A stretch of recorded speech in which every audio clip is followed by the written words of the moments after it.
Ok, donc on va essayer de faire un point sur la mitzvah de Mechiat Amalek, de ce qui s'appelle le souvenir. Ce souvenir de ce que Amalek nous a fait. On a une mitzvah ce Shabbat, qui est le Shabbat toujours avant Purim. Avant Purim, on doit se souvenir de ce que nous a fait Amalek, et on a une mitzvah particulière, étonnante, d'accord, de détruire Amalek. Détruire Amalek. Le verset nous dit Reshit Goïm Amalek, le début des nations, le début des peuples, c'est Amalek. Va'acharito Adeoved. C'est-à-dire sa fin, c'est la destruction. Il y a une sévérité particulière sur Amalek, d'accord, et c'est une sévérité unique. Elle n'existe pas. C'est pas quelque chose qu'on a prononcé sur d'autres circonstances. C'est le seul qui a mérité une telle sévérité. Va'acharito ad deoved. Sa fin, c'est d'être détruit. Il n'a pas d'avenir. Il ne peut pas continuer dans l'existence. Pourquoi une telle sévérité? Qu'est-ce qui s'est passé? Qu'est-ce qui a engendré ça? Et deuxième question, savoir également pourquoi on doit lire cette paracha-là, de Amalek, de la destruction d'Amalek, juste avant Purim, le Shabbat d'avant Purim. D'accord? C'est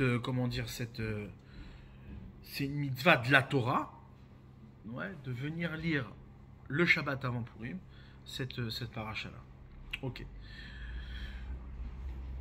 Alors, l'habitude, c'est de penser, c'est-à-dire d'habitude, on approche le sujet d'Amalek à cause de sa cruauté, c'est-à-dire nous, dans la modernité, qu'est-ce qu'on a fait?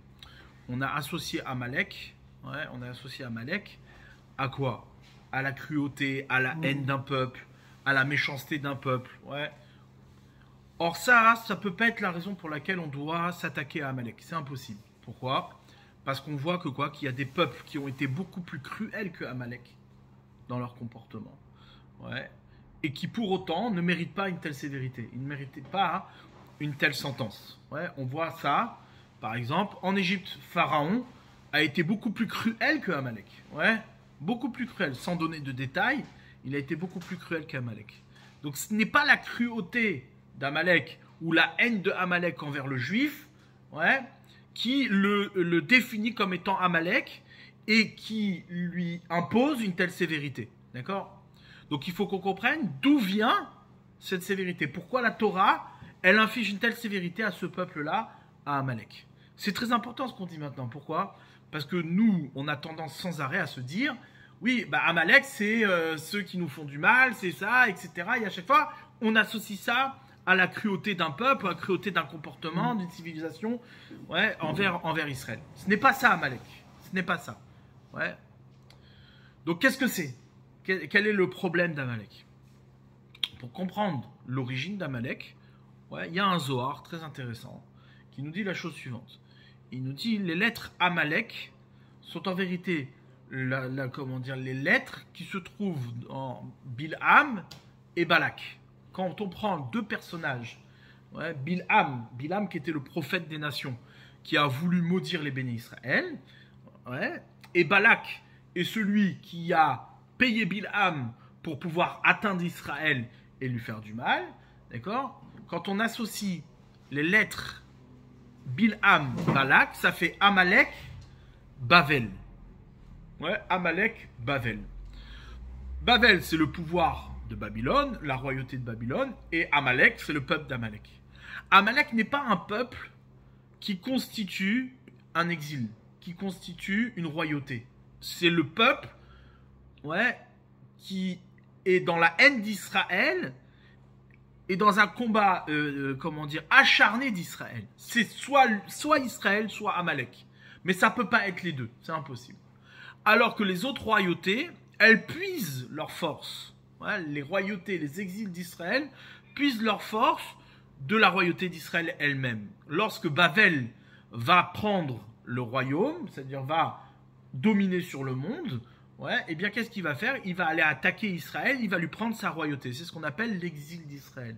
Bavel, c'est le pouvoir de mettre en exil Israël. Amalek, c'est la destruction d'Israël. Maintenant, nous, on a vu cette association-là, à quel moment cette association entre Bavel et Amalek, le pouvoir politique et le pouvoir de destruction. Cette association-là, on l'a vu à l'époque de Purim, avec Achashverosh et Haman.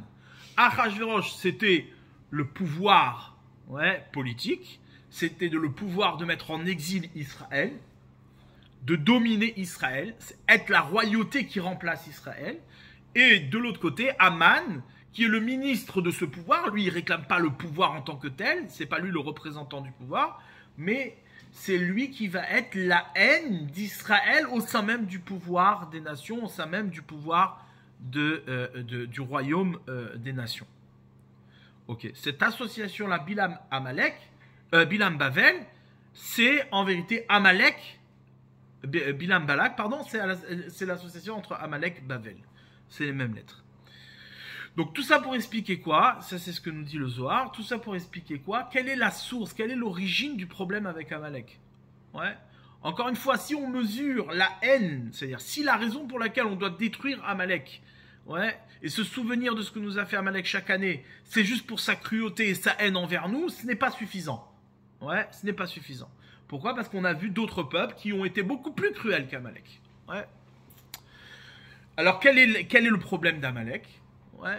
Le problème d'Amalek se retrouve justement dans cette association entre Bilam et Balak, dans l'épisode où Bilam va vouloir maudire Israël. On voit ça à la Gemara d'Ambrachot. La Gemara d'Ambrachot, une Gemara très connue qui ramène que quoi? Que Bilam, il connaissait Da'at Elyon, il connaissait le moment où Dieu se met en colère, où Hachem se met en colère. D'accord? On va essayer d'expliquer brièvement, on reprendra cette idée plus tard, mais qu'est-ce que veut dire que Hachem se met en colère? La Gemara demande et dit comment ça? Lui, il connaît maintenant comment Dieu il fonctionne.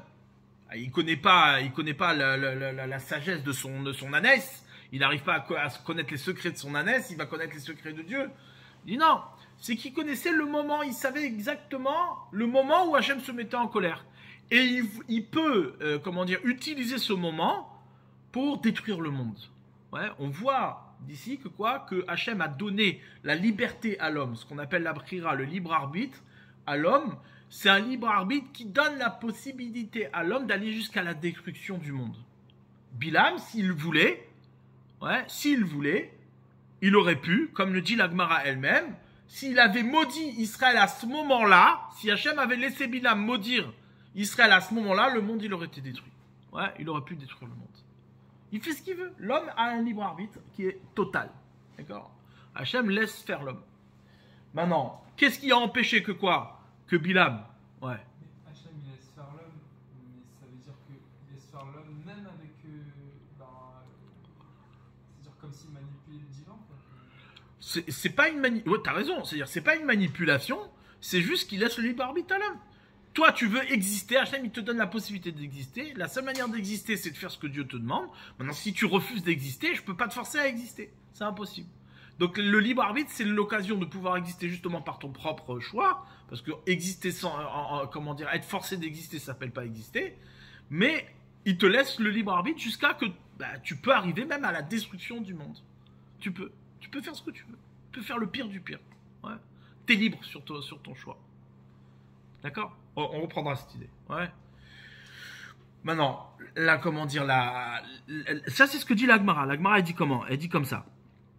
Mais la Shaya Yodea Lechaven Otasha, Shakazburu Koesba, il connaissait le moment où Hachem, il pouvait se mettre en colère. Vaïnou Damar, Léon Navil Israël, etc. C'est quoi la justice qu'Hachem, quelle est la bonté d'Hachem avec Israël? Shelo Kaasti Bime Bilam Aracha. Je ne me suis pas mis en colère au moment des jours de Bilam Aracha. Shilma le Kaasti, parce que si je m'étais mis en colère, le Nishtayer Misonem chez l'Israël Saridupali, il n'aurait pas resté un survivant d'Israël. Tout Israël aurait été anéanti. Ça veut dire qu'Hachem donne le pouvoir à Bilam de le faire. Bilam peut anéantir tout Israël. Maintenant, parce que Hachem il est chesed, parce qu'il est généreux avec Israël, il ne l'a pas fait. Il ne l'a pas laissé faire. Mais nous, Kavrali Bilam, les Balak.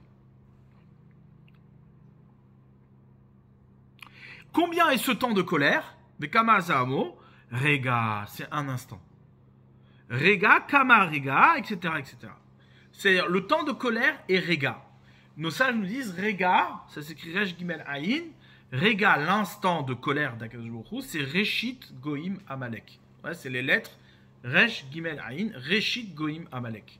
Bilam va chercher, dans cet instant-là où Hachem se met en colère, il va chercher à alimenter la force du peuple d'Amalek. C'est-à-dire Reshit Goïm Amalek. Cette vision-là, qui est une vision propre à Amalek et qui est unique, c'est une vision qui ne réclame pas le pouvoir, elle ne réclame pas la royauté dans le monde, elle réclame juste la vision de l'homme dans le monde, c'est-à-dire une vision qui s'alimente de la création du monde et de l'instant où Hachem se met en colère. D'où vient cette colère?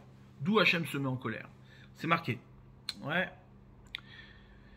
Il y a marqué au départ, au démarrage, quand Akadosh Baruch Hu il a créé le monde, ouais, Allah bemarchavto livro ataolam bemidatadin.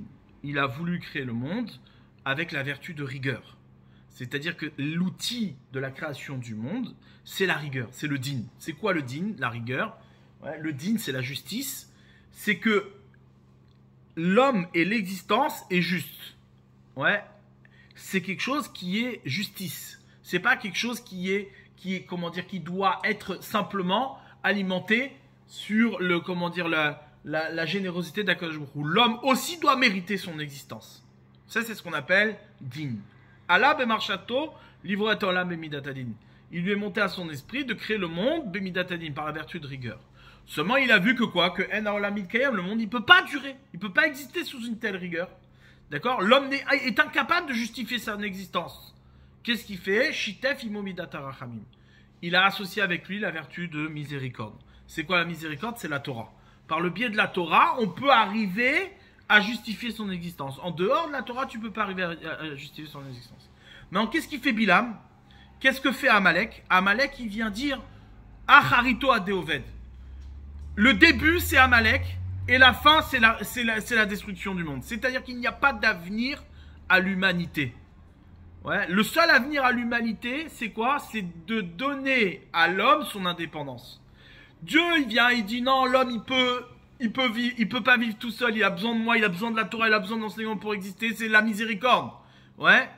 Et Amalek, il vient dire non, tu dois nous donner notre existence dans notre autonomie et notre indépendance. On doit exister par nous-mêmes. Et donc, il va alimenter, c'est ça qu'il dit, quand l'a dit la Gemara, Bilam connaissait le moment où Hachem se mettait en colère, il pouvait détruire Israël. C'est quoi détruire Israël? C'est créer une conduite de l'homme qui est complètement indépendante d'Israël. C'est-à-dire indépendante de la reconnaissance d'Hachem. Dieu ne dirige pas le monde. C'est l'homme qui dirige le monde. Ah, c'est vrai que quoi que la direction de l'homme dans le monde amène la mort, amène la destruction, amène une fin qui n'est pas, qui n'est pas éternelle. C'est pas grave, c'est ça l'existence de l'homme. Ouais. Donc toi, l'homme ici, Bilam, ce que cherche à faire, comme tu as dit tout à l'heure très justement, il contraint Dieu à faire exister l'homme comme un homme et pas à faire exister l'homme dans sa volonté. Ouais. Ça, c'est l'idéologie d'Amalek. L'idéologie d'Amalek, c'est pas sa cruauté, c'est pas ça le problème. C'est pas sa méchanceté, c'est pas sa haine d'Israël. Sa haine d'Israël n'est que le reflet, ouais, de son idéologie. Et son idéologie, c'est quoi? C'est l'autonomie de l'homme. C'est un monde sans Dieu. Un monde sans Dieu. On est autonome, on fait ce qu'on veut. Ah oui, mais c'est pas la bonne chose. Ah, mais ça va. On s'en fiche. Étant donné que quoi que nous, on est comme ça, et que c'est juste de nous créer, puisque c'est justice de nous créer, tu dois nous accepter comme on est. Pas nous, on fait ce que tu nous demandes, mais toi, tu fais ce qu'on est. Tu es contraint par ce qu'on est. D'accord? Ça, c'est ce que Bilam, il a voulu faire. Et la malédiction qu'il voulait envoyer Bilam sur Israël, c'était justement d'anéantir la dimension d'Israël dans le monde. C'est quoi la dimension d'Israël? C'est la possibilité d'un retour d'un royaume de Dieu sur terre. C'est pour cela que la fin d'Amalek, c'est sa destruction totale. Il n'a pas du tout de perspective. Pourquoi? Parce que sa vision est alimentée sur ce principe-là. Pour donner une représentation qu'on a déjà mentionnée plusieurs fois, c'est au sujet de Haman. Haman, qui est le descendant d'Amalek, ouais, qu'est-ce qu'il fait? Il y a marqué qu'au moment où il va, il va détruire Israël, il va tirer au sort la date de la destruction d'Israël. Comment il fait? Il jette les dés et il voit que la date elle tombe le jour où Moshe Rabbeinu il est mort. La Gemara elle dit, ouais, il ne savait pas, c'est-à-dire, il était réjoui de cette date-là parce qu'il voyait que la destruction d'Israël tombait le jour où Moshe Rabbeinu est mort. Donc c'est bien un signe que c'est la fin d'Israël. Israël ne continue pas. En vérité, Amalek, ce qu'il veut, c'est contraindre Israël à l'histoire. L'histoire, c'est quoi? C'est qu'il n'y a pas d'avenir. Chaque peuple monte et descend, monte et descend. L'idéologie de l'homme, c'est c'est l'idolâtrie de l'homme. L'idolâtrie de l'homme, c'est quoi? C'est un homme-dieu, un homme qui est comme il est, mais c'est lui qui est la direction de l'humanité, c'est lui qui est la direction du monde. De ce monde-là, du monde duquel vit l'homme, il n'y a pas de Dieu. Il n'y a pas de spiritualité. Ouais. Tu ne peux pas justifier une quelconque spiritualité à partir de l'histoire de l'homme. L'histoire de l'homme, c'est l'histoire de l'homme. Et donc, inclure Israël dans l'histoire de l'homme, c'est quoi? C'est accepter qu'il lui aussi a une fin. De la même manière que chaque chose a une fin, alors Israël aussi a une fin. Or, la date de la destruction d'Israël tombe à la fin de Moshe Rabbeinu. Donc, de la même manière que Moshe Rabbeinu a une fin, Israël a une fin. Et donc, tout le monde rentre dans ce qu'on appelle l'histoire de l'homme. Ouais. Amalek, son problème, c'est vouloir contraindre Israël à l'histoire de l'humanité. Il est un peuple comme un autre. Ouais, il est un peuple comme un autre. Ah oui, il a eu des miracles au moment de la sortie d'Égypte. Ça, c'est quand Dieu intervient. Mais du point de vue de l'homme, c'est-à-dire de l'homme ne peut pas émaner de miracles. De l'homme, Israël n'a pas une histoire miraculeuse qui dépasse les contraintes de l'homme. Ouais, c'est impossible. Ça, c'est le combat d'Amalek. Ouais. Et c'est ça que Aman, il n'a pas compris. C'est ce que l'Agmara va dire. Elle dit, mais Aman, tu n'as pas vu que Moshe, il est mort ce jour-là. Mais il est né aussi ce jour-là. Qu'est-ce que ça veut dire? Ça veut dire que toi, tu viens et tu comprends que la fin de toute chose, c'est sa mort. Mais nous, on est en train de t'expliquer que la mort n'existe que parce que tu as refusé le début. Tu as refusé la naissance. Il y a mort parce que tu fais fi de la naissance. Qui te donne la naissance? Qui a l'origine de tout? C'est pas les peuples. Qui a l'origine de tout? C'est pas l'homme, c'est Dieu. Dieu fait naître Moshe, et lorsqu'il fait naître Moshe, la mort n'est pas une fin. Elle est une révélation. Une révélation que tout ce que toi tu as pensé exister n'existe pas. La seule chose qui existe vraiment, c'est ce que Dieu t'a donné. D'accord? Ça, c'est la fin d'Amalek. Et c'est le miracle de Purim. Ouais. Je vais vous lire un texte du Ramban. Le Ramban, il dit comme ça, Nachmanide. Un texte très, très puissant, très pertinent, d'une importance capitale. Ouais, il dit comme ça. Je lis que les passages qui vont nous intéresser, bien sûr.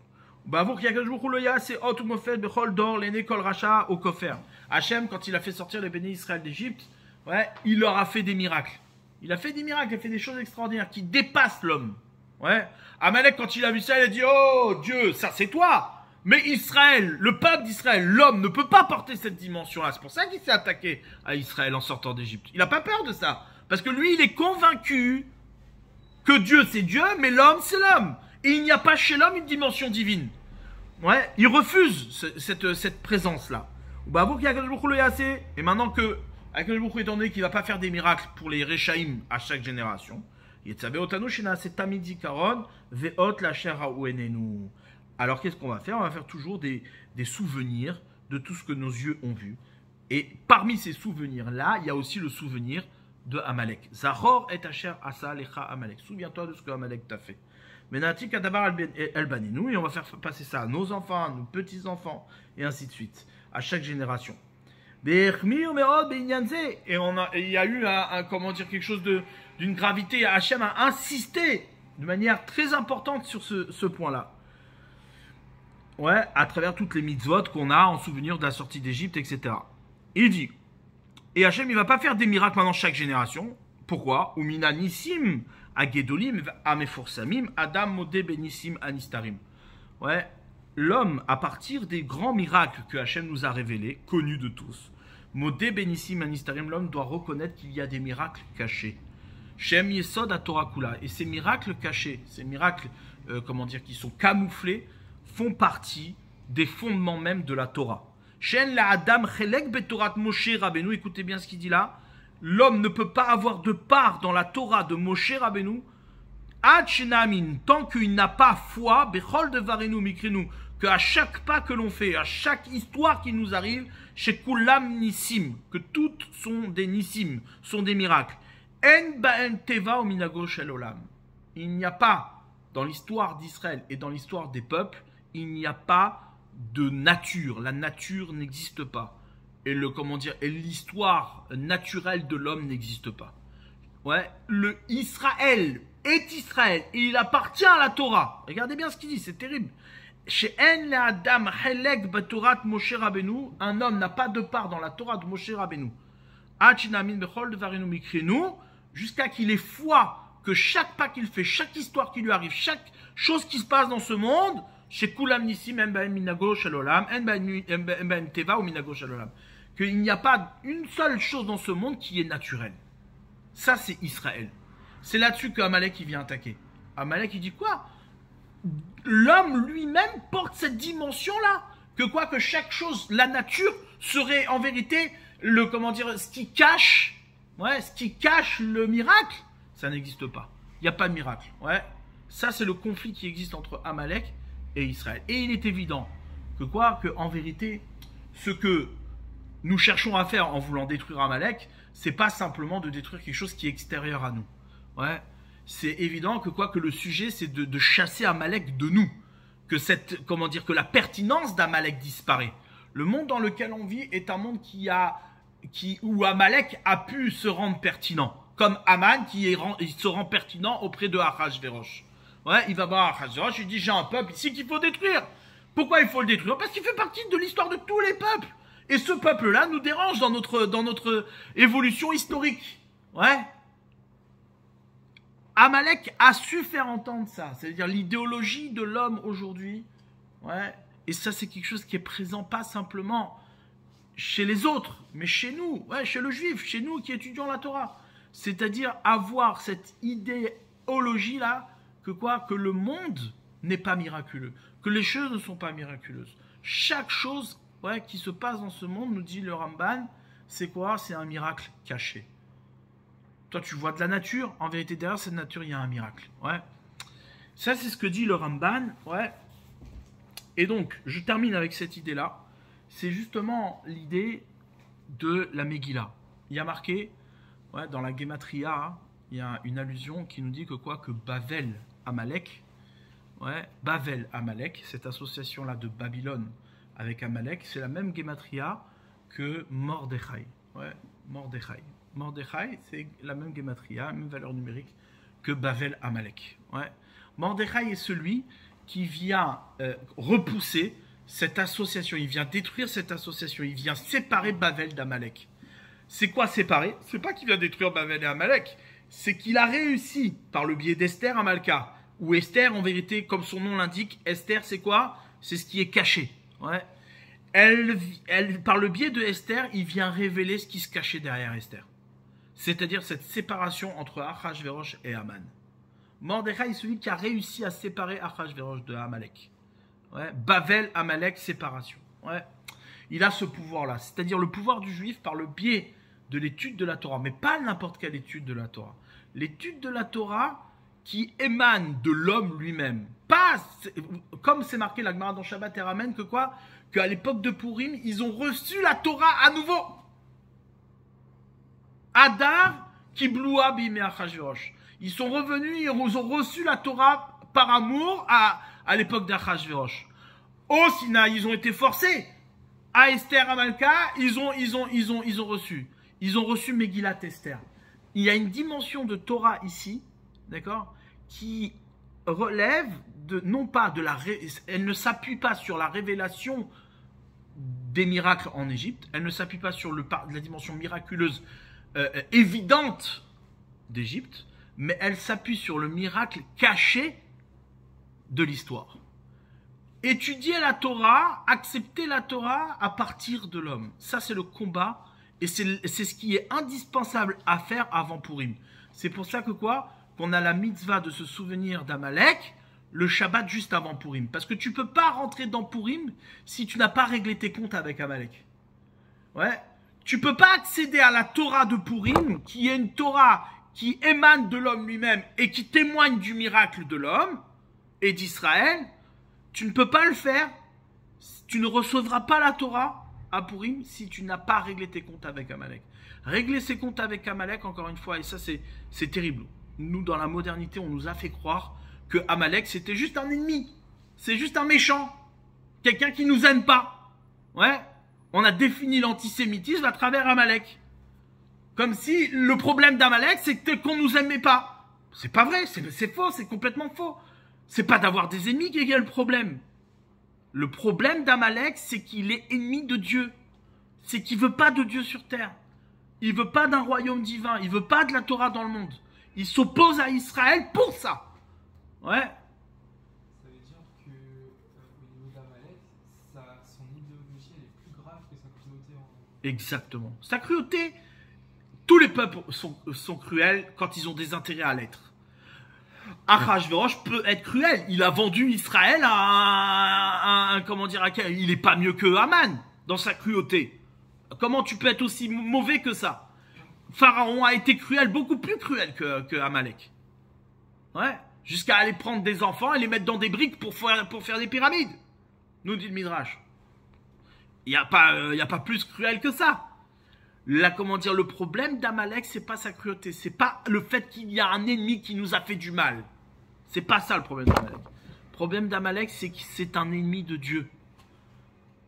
Encore une fois, trouver une solution à Amalek, juste en prétextant se défendre d'Amalek, c'est pas suffisant, c'est pas ça notre problème. Notre problème, c'est pas de pouvoir se défendre d'Amalek. Le problème, c'est qu'on peut pas accepter qu'il y a Amalek dans le monde. C'est quoi le problème d'Amalek? C'est de défier Dieu lui-même. De dire qu'il n'y a pas dans le monde quelque chose de miraculeux. Que l'histoire du monde n'est pas dirigée par Dieu. Ça, c'est ça le problème. Et les Juifs, les premiers. Tu peux pas accéder à Purim sans ça. D'où l'importance de ce Shabbat-là. Ce Shabbat-là, il est excessivement important parce qu'il est au sujet même de la définition d'Israël. C'est là-bas que se loge encore l'identité d'Israël.